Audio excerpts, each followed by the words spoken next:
Waktu kemarin dicabut satu nikmat, ada COVID kayak apa? Coba kita kelabakan ya. Nggak bisa kan? Langsung maskeran semua. Ya, 2 tahun yang sekolah nggak sekolah, yang kerja nggak kerja. Baru cuma dicabut 1. Ya, bicara masalah udara. Gimana nanti bicara yang lain? Itu kan semua nikmat Allah. Siapa yang kita ajak amar ma'ruf nahi mungkar dan kita ajak beriman? Ya semampu kita. Pertama jelas ya mengajak diri sendiri. Jangan sampai kita ngajak orang kita sendiri nggak mau nambah ilmu. Apa tuh amar ma'ruf? Apa tuh nahi mungkar? Apa tuh beriman? Makanya ikut pengajian.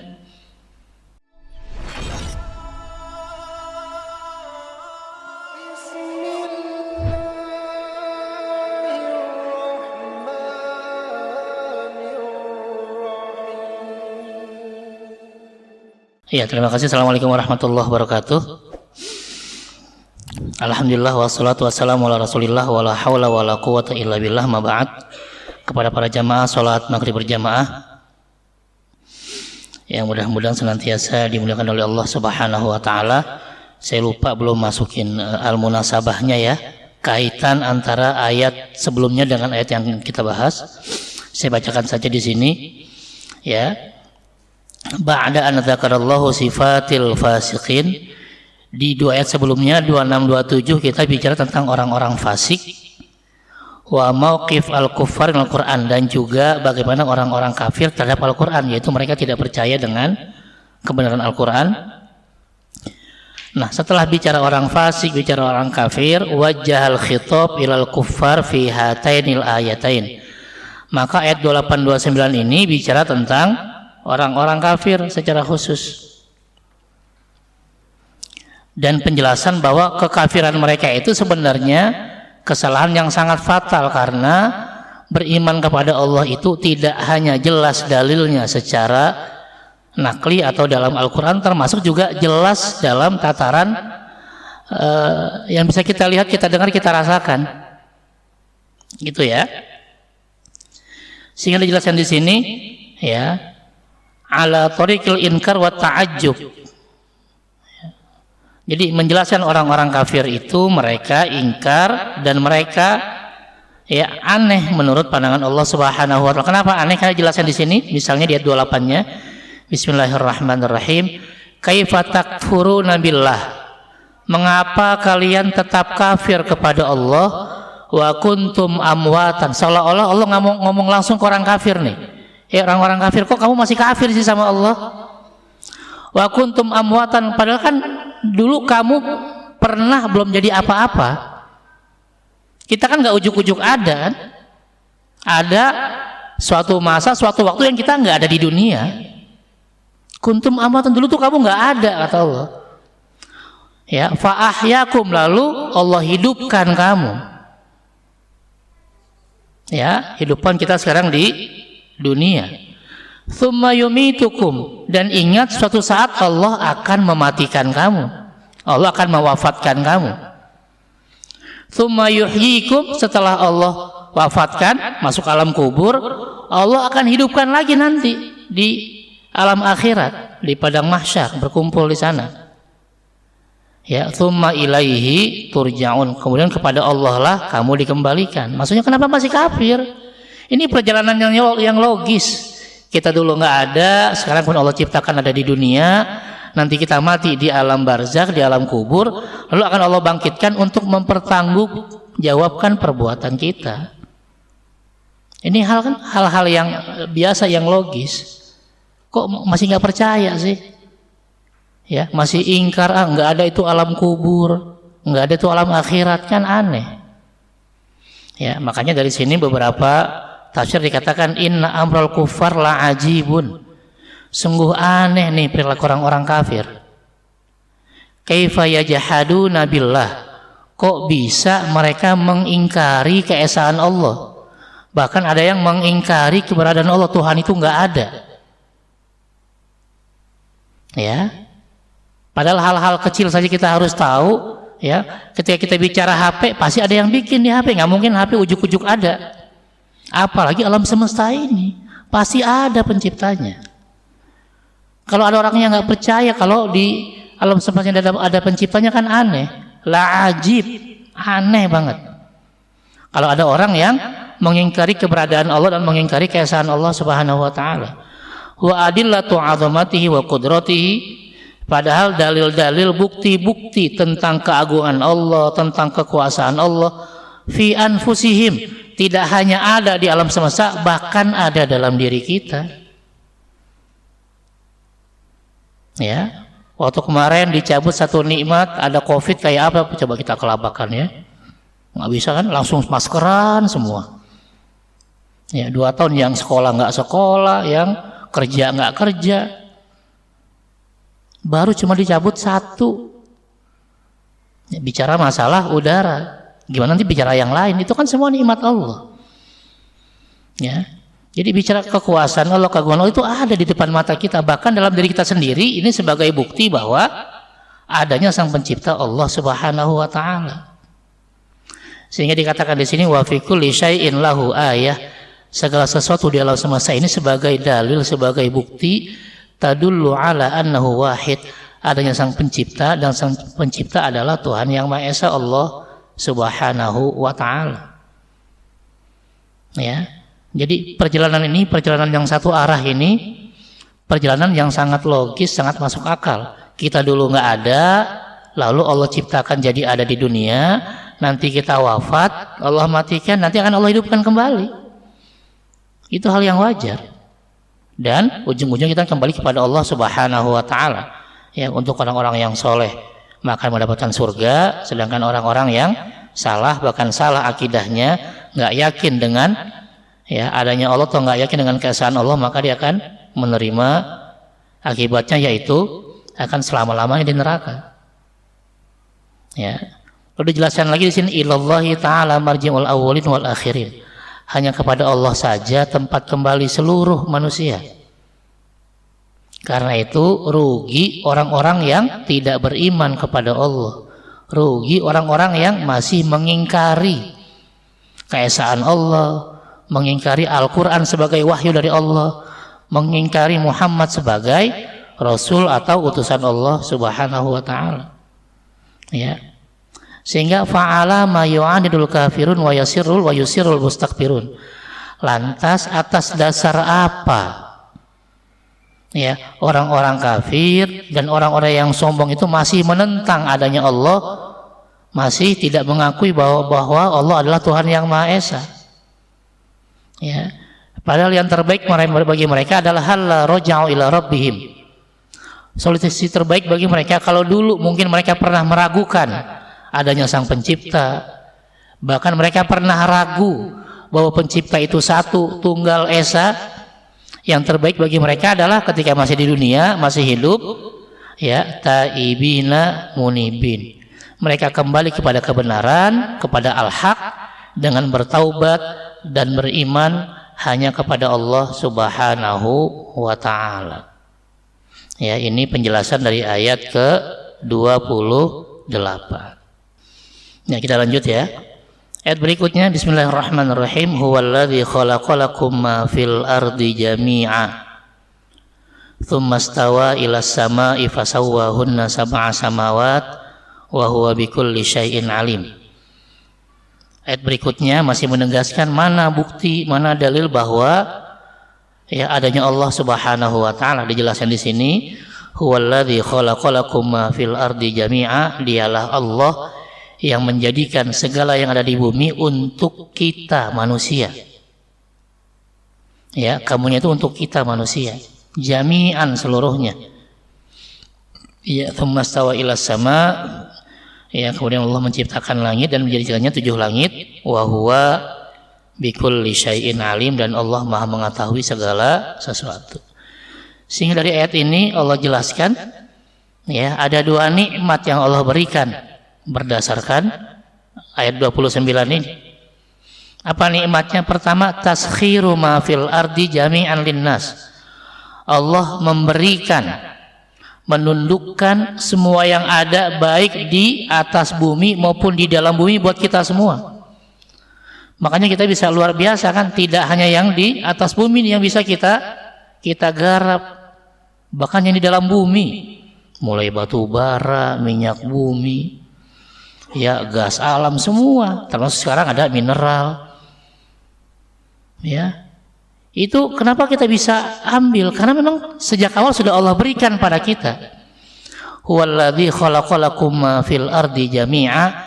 Dialah Allah yang telah memberikan kepada manusia, kepada kita semua yang ada di bumi. Silahkan dikelola. Allah kasih semua. Ya, yang penting kelola dengan benar. Jadikan sumber daya alam ini untuk betul-betul kemakmuran rakyat. Maka nanti setelah ini ayat 30-nya bicara tentang pemimpin, tentang khalifah. Karena sudah dipersiapkan bahwa di bumi ini manusia yang akan memimpin, yang akan mengelola sumber daya alam yang Allah berikan untuk kemakmuran rakyatnya. Ya. Lalu yang kedua, wa takrimuhum wa tafdiluhum wa istikhlafuhum fiha. Sekaligus Allah memuliakan manusia dan menjadikan manusia sebagai pemimpin tadi. Istikhlaf nanti dari kata-kata khalifah di sini. Dikotnya nanti di ayat 30-nya. Kita baru bicara ayat 29. Ya, jadi di satu sisi Allah menundukkan semua yang ada di bumi buat kita manusia. Di sisi lain Allah memuliakan kita dengan menjadikan kita pemimpin dan pengelola bumi ini. Ya, sehingga innalladzi khalaqa sab'a samawati tibaqa ahlun li an yushkar san'uhu.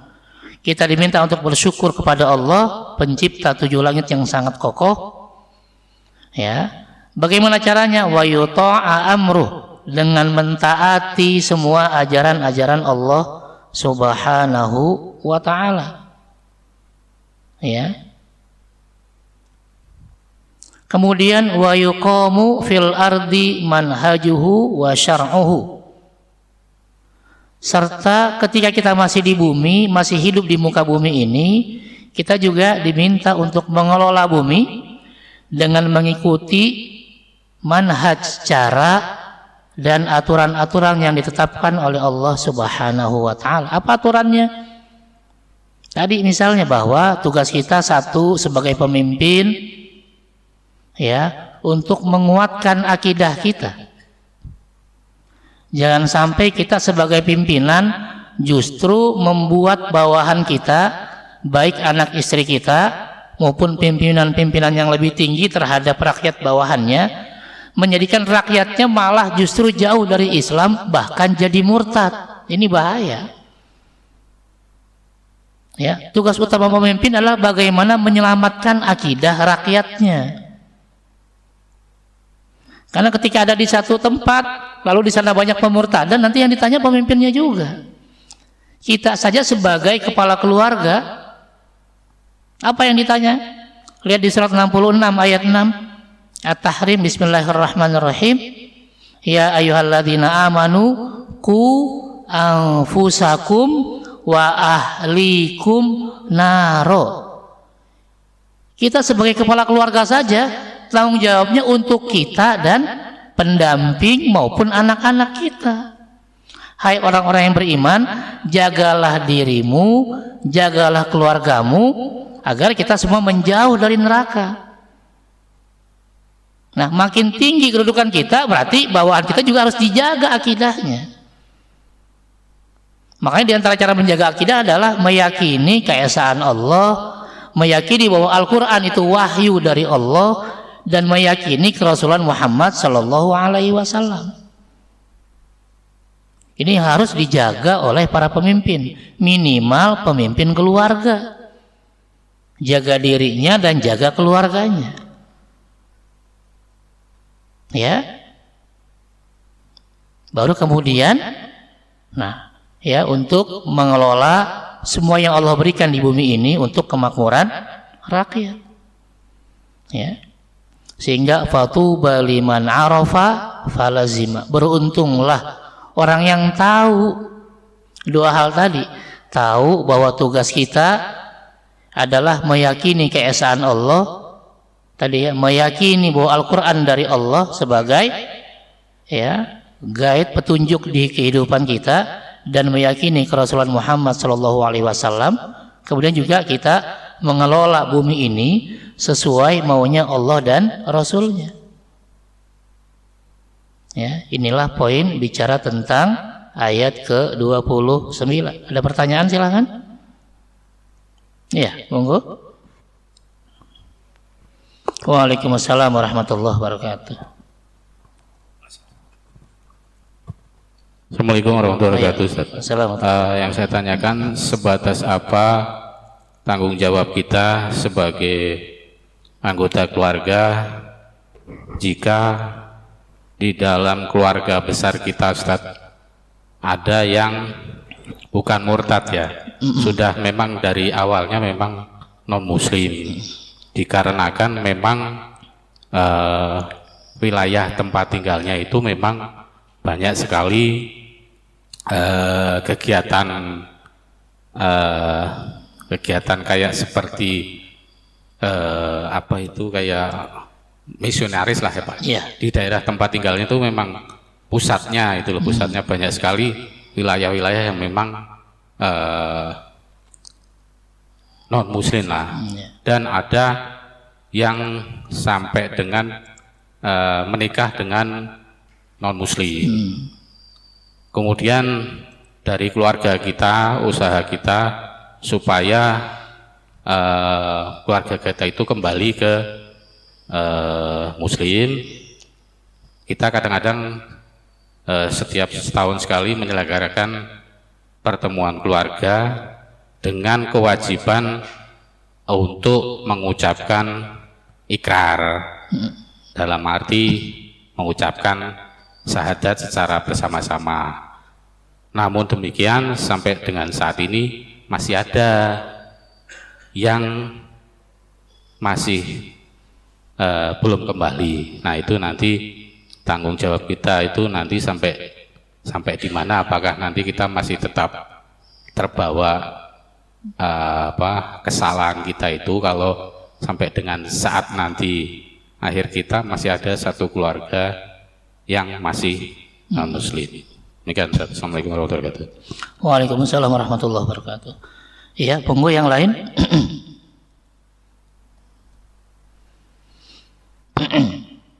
Silakan kalau ada yang tambahan. Iya, silakan.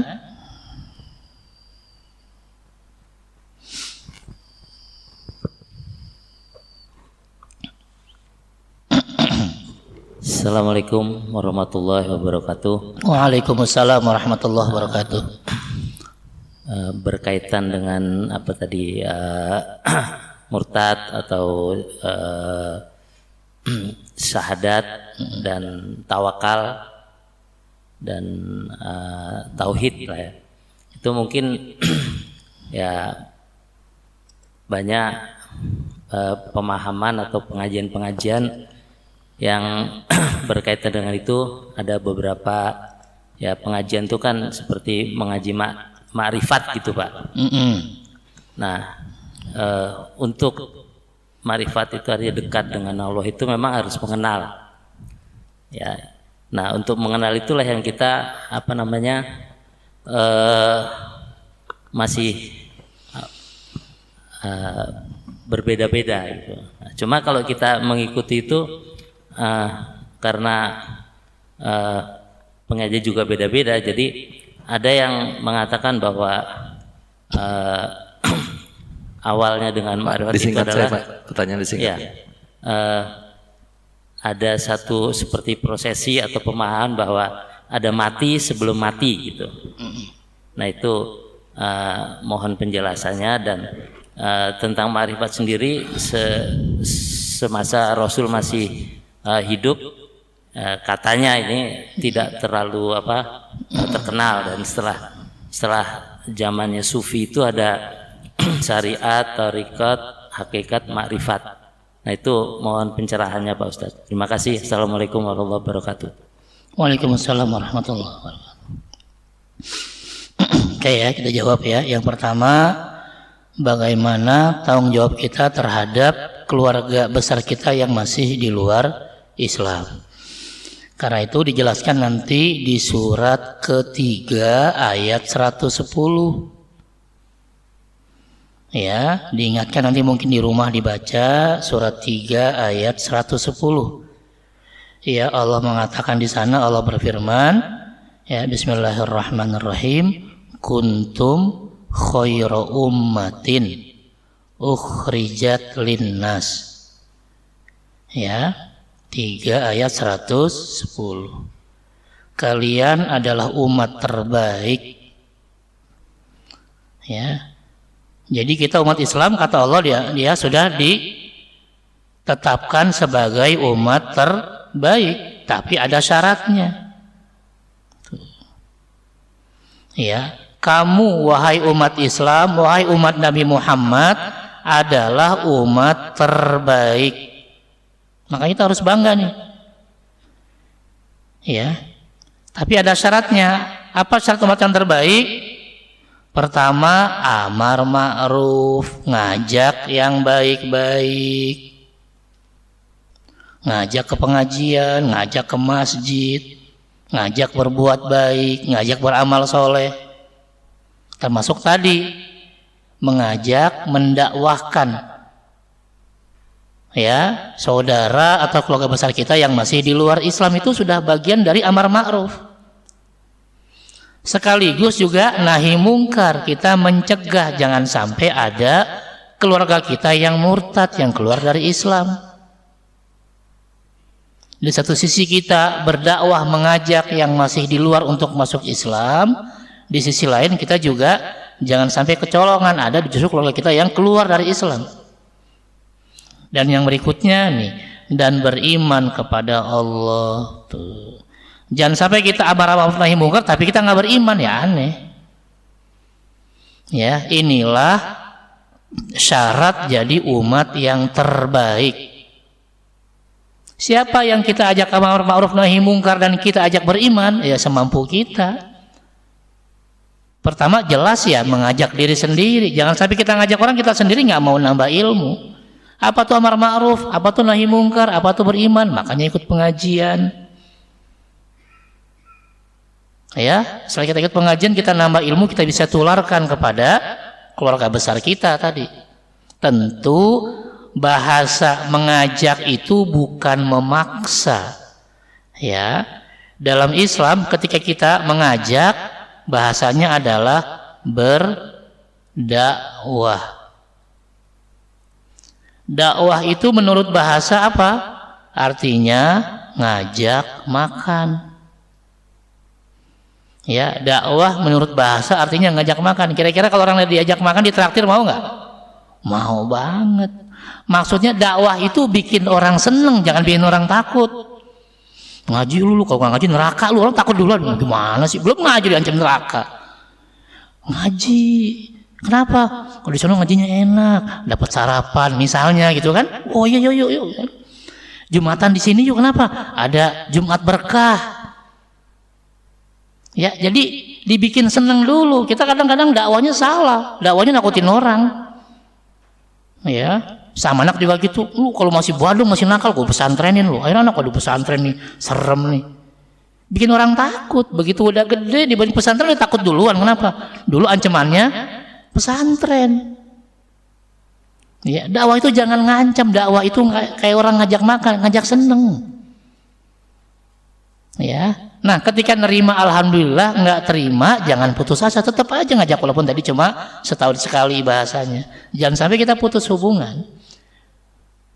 Ya, di sisi lain tadi kita bagaimana mempertahankan yang sudah muslim ini jangan sampai ya keluar dari Islam. Itulah amar ma'ruf nahi mungkar. Gitu ya. Oke, lalu yang berikutnya ini ada pemahaman murtad, syahadat, tauhid. Ya, pemahaman ini biasanya ada di pengajian, pengajian akidah. Ya, apa itu akidah atau pengajian tauhid? Karena pengajian akidah atau pengajian tauhid dia membahas tentang 6 rukun iman. Ya, kita hafal semua kan, iman pada Allah, malaikat, kitab, rasul, hari kiamat, kemudian qada qadar. Ya, jadi objek dari pembahasan akidah atau pembahasan tauhid adalah tentang ya mengenal dan meyakini atau mengimani rukun iman yang 6. Jelas yang pertama beriman kepada Allah. Nah, mengenal itu dalam bahasa Arab namanya ma'rifat. Makanya mengenal Allah itu artinya ma'rifatullah. Jadi kalau kita mau ngaji ma'rifat, ngaji tauhid itu ngaji ma'rifat. Karena mengenal Allah artinya ma'rifatullah. Mengenal Nabi Muhammad ma'rifatur Rasul. Ya, mengenal Nabi Muhammad sebagai Rasul. Ya, dan ini bicara tentang pondasi, tentang dasar. Karena sebaik apapun ya seseorang ketika dia tidak meyakini keesaan Allah, maka di akhirat nol, nggak dapat apa-apa. Ya, ditegaskan misalnya di surat 98. Ya. Di surat apa tuh 98? Al-Bayyinah. Ya, ayat ke-6-nya bicara tentang orang-orang yang tidak mau beriman, tidak mau menerima Islam. Ayat 78-nya baru bicara tentang orang-orang yang mau menerima Islam. Ya, bismillahirrahmanirrahim. Ayat ke-6-nya ini innalladzina kafaru min ahlil kitab wal musyrikina fi nari jahannam khalidina fiha ulaika hum syarrul bariyah. Tuh, ini sudah nggak pakai ya, sudah nggak pakai tapi-tapi, jelas di sini. Oh maaf, ayat ke-6 tadi ya. Ya, bismillahirrahmanirrahim. Innalladzina kafaru min ahlil kitab wal musyrikin. Orang-orang yang kafir, orang-orang yang mengingkari keesaan Allah, mengingkari 6 rukun iman, mengingkari 5 rukun Islam, baik sebagian maupun seluruhnya, baik mereka dari ahli kitab Yahudi Nasrani maupun orang-orang musyrik ya, yang tidak meyakini keesaan Allah. Apa kata Allah? Fi nari jahannam, maka ujung-ujungnya ke neraka. Dan bukan cuma ya, bukan cuma lewat doang, tapi kekal di neraka. Na'udzubillah min dzalik. Makanya kenapa kita diwanti-wanti sama Allah untuk jaga diri dan jaga keluarga dengan cara tadi ma'rifatullah, mengenal Allah, yaitu belajar tentang akidah atau tauhid. Gitu ya. Nah, bagaimana nanti biar belajarnya nggak salah? Tinggal dicari imamnya. Gitu ya. Misal kita mau belajar fikih, ya, siapa imam di bidang fikih? Ya, dengan imam yang dari ahlu sunnah wal jamaah. Sudah jelas ulama mengatakan bahwa imam dalam ilmu fikih pertama Imam Abu Hanifah atau mazhab Hanafi.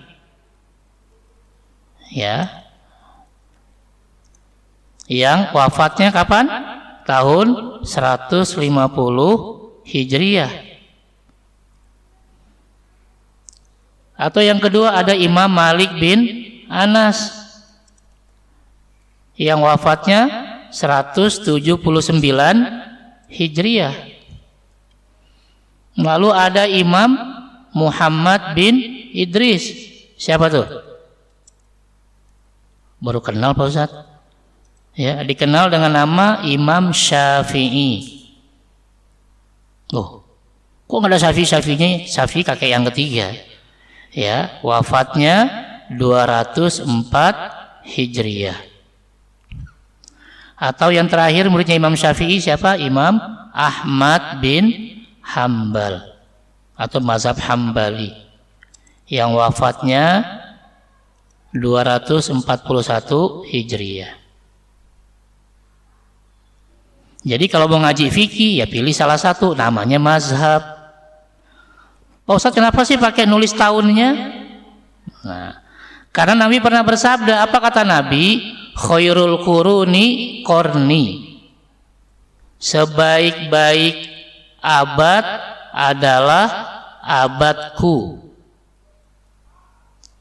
Kemudian abad berikutnya. Kemudian abad berikutnya. Berarti ada berapa abad nih? Ada berapa abad? Sebaik-baik abad adalah abadku, abad Nabi, kemudian abad berikutnya, lalu abad berikutnya. Berarti ada berapa? Ada 3. Satu abad berapa tahun? 100. Berarti kalau 3 abad 300 tahun. Nah, dari sinilah ulama menyimpulkan abad terbaik adalah ulama yang hidup minimal sampai tahun 300 Hijriah. Inilah disebut ulama salaf dari hadis Nabi ini. Siapa ulama salaf? Ulama yang hidup sampai maksimal tahun 300 Hijriah. Kira-kira dari yang saya jelaskan di bidang ilmu fikih ini ulama salaf nggak nih? Abu Hanifah ulama salaf nggak? Salaf. Imam Malik salaf. Imam Syafi'i salaf. Imam Hambali salaf. Jadi kalau ada orang ikut mazhab fikih dia salaf bukan? Salaf, karena kita mengikut ulama salaf. Gitu. Jadi kita ujuk imamnya di mana? Oh, saya mazhab Syafi'i Pak Ustaz. Salaf juga kan, wafatnya 204. Gitu ya. Ini kalau kita bicara fikih. Saya mau ngaji makrifat Pak Ustaz, berarti belajarnya akidah. Siapa imam di bidang akidah? Nah, gitu lagi, cari lagi. Imam di bidang akidah atau dikenal sebagai akidah Ahlus Sunnah wal Jamaah. Nah, siapa? 1, Imam Abu Hasan Al-Asy'ari, karena beliau lahir 260 Hijriah, wafatnya 324 Hijriah. Ulama salaf nggak? Masih salaf juga, karena dia lahirnya sebelum tahun 300, kan masih hidup di sebelum 300. Iya kan? Walaupun wafatnya setelah 300. Yang kedua Abu Mansur Mansur jangan dangdut tar. Waduh, berat juga nih kan, di sini ada penggemar berat Mansur nih ya. Al-Maturidi, ya, tidak disebutkan tahun lahirnya, tapi disebutkan wafatnya. Wafatnya 333 Hijriah. Tapi dianggap masuk, kenapa? Karena pasti lahirnya sebelum tahun 300. Nah, inilah 2 imam yang disebut imam akidah Ahlus Sunnah wal Jamaah. Jadi kalau mau belajar makrifat, terserah, mau pakai mazhab Asy'ari boleh, mau pakai mazhab Al-Maturidi juga boleh. Jangan pakai mazhab Hanafi. Hanafi itu bicaranya fikih. Itu loh. Ya, bukan mereka nggak berakidah, mereka berakidah juga, tapi mereka fokusnya di bidang fikih. Sedangkan di bidang akidah, tadi mau belajar makrifat, makrifatullah, cari 2 imam ini, pilih salah satu. Sama seperti kita memilih ulama di bidang fikih. Terserah mau yang mana. Saya mau yang biasa aja Pak Ustaz. Di Indonesia siapa? Di Indonesia biasanya dan Asia Tenggara kebanyakan pakai Imam Syafi'i kalau di bidang fikih.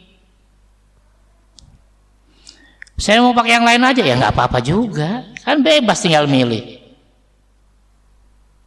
Yang penting jangan saya mazhabnya mazhab Soekarno, karena bukan menjelekkan Soekarno. Soekarno itu bukan ahli di bidang fikih, ahlinya di bidang politik. Iya, kalau ngomong saya mazhab Soekarno di bidang politik masih oke, di bidang fikih nggak cocok, apalagi bidang akidah. Di bidang fikih ulama sepakat yang mau dipilih silakan, di mazhabnya ada 4. Ya, mau belajar akidah silakan, sudah dipilih 2, silakan. Ya, karena inilah ulama yang disepakati bahwa mereka adalah Ahlus Sunnah wal Jamaah di bidangnya. Jadi jangan ya muter-muter dulu, murtad apa ini apa, cari dulu saya maunya bermakmum ya kepada siapa, saya mau nyari imamnya siapa dulu. Gitu ya, misalnya nih saya mau makrifatullah Kalau di Indonesia kebanyakan pakai Asy'ari, ya sudah. Saya berarti pakai yang pertama Pak Ustadz, Asy'ari. Imam Asy'ari itu gimana? Imam Asy'ari ketika bicara ma'rifatullah dan bicara ma'rifatul Rasul, bagaimana memahami dua kalimat syahadat, maka ada istilah akidah seket kalau di Jawa, atau akidah 50. 41-nya bicara tentang sifat Allah, 9-nya bicara tentang sifat Rasul. Nanti dibagi 3, ada sifat wajib, sifat mustahil, dan sifat jaiz. Sifat wajib bagi Allah ada 20. Itu biasanya kita hafal sejak kecil, wujud kidam bako. Dari mana wujud kidam bako? Dari mazhab Asy'ari. Itu makanya kita nggak kaget anak-anak kecil di TPA di mana, ya udah apal tuh. Kadang kalau disuruh ayo ngapalin wujud kidam bako, bukan ngapain lagi, pakai gendang Pak, saking apalnya. Begitu ditanya artinya diem. Nah, kesalahan kita cuma nyuruh ngapalin wujud kidam bako doang, artinya nggak diapalin. Padahal kalau ngerti artinya, dia bisa bener ma'rifatullahnya gitu. Jadi cara ma'rifatullah benar gimana?